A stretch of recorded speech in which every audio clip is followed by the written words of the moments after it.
Hello. When I set off for Valencia, I had certain expectations, as I'm sure we all did. I made a list of goals for the year, and they were in no particular order.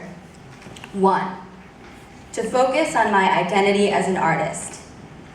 2, to write and record a unique album with a global influence.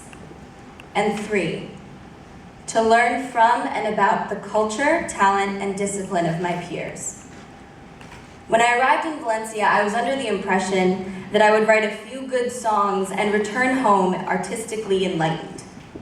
Little did I know that I would leave here not only with a few good songs, but with an entirely new support system behind me, a network of brothers and sisters from all over the world.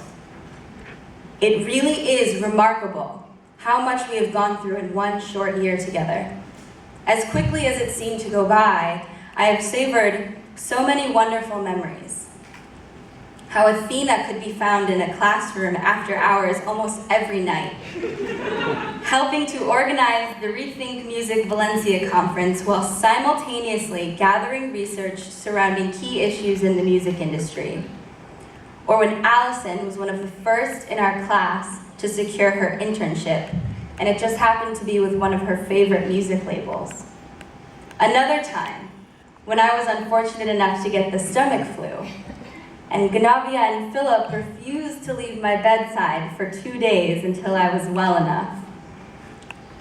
Or when I wrote my first song in Valencia, and together with Uso, Firas, Maria, and Priscilla, that song came to life, proving that even while we may have been from 5 different countries and approached our music in completely unique ways, we could all speak a common language. And finally, I'd be remiss not to mention that time when our dear Iñaki got locked in the trunk of that car while in Paris for the Midem conference. If I could, I would say something about every extraordinary person here. I am so proud of us and how we have each made things happen. We have changed, I believe, for the better. In the beginning, we petitioned for longer hours at school because we wanted to practice, compose, and study more. When we were given longer hours, we demanded that the school stay open 7 days a week instead of 6 because we couldn't stand to take a single day off. This was the kind of environment we created. It was one of refuge, discipline, tolerance, motivation, and of nourishment.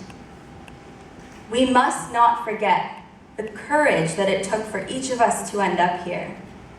It took a tremendous amount of faith for us to drop everything in our lives, jobs, loved ones, daily routines, just to explore this opportunity. There was great risk involved in this decision. Some said too much. However, the difference between us and most people is that rather being intimidated by the risk of it all, we saw promise. We saw hope and possibility.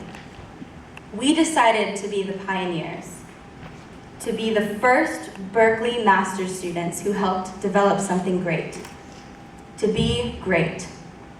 I know we will continue to find success and happiness in our lives because we are risk takers. I'm going to try not to go on about seizing opportunities and never giving up and always being ready for what's next. We all know these platitudes. I just want you to know that I am a better person for having been here and for knowing all of you. Each one of you has left an impression on me and on my music. Crazy, beautiful impression that I will never shake. As we go our separate ways, my hope for us is for more madness, more strangeness, more desire, more belly laughter, more knowledge, more awareness, more calluses, more accountability, more eye contact, more sweat, more light, more embracing, more truth, more courage in our convictions, more breaking down, more losing it, more patience, and in the face of failure, less defeat, less inhibition, less barriers, less denial, less heaviness, less unconsciousness, less fear, and most importantly, more love. Whether humanity knows it or not, we are some of the most dangerous human beings right now. We are young, talented, and unafraid of failure. Now, we must re-enter the world with this past year's experience and with new perspective. Back in September, we were lucky enough to receive a clinic by world-renowned bassist Abraham Laboriel. Among the many treasures of advice he offered, there was one thing that really stuck with me throughout the year. He said, "To listen is the highest form of love." My friends, I will be listening for all of you in the years to come. I will never stop listening. Thank you.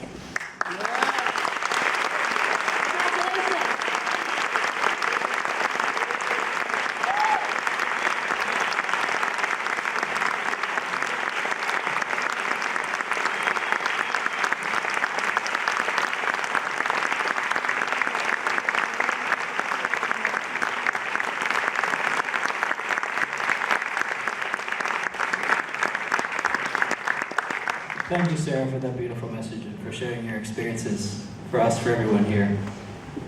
We now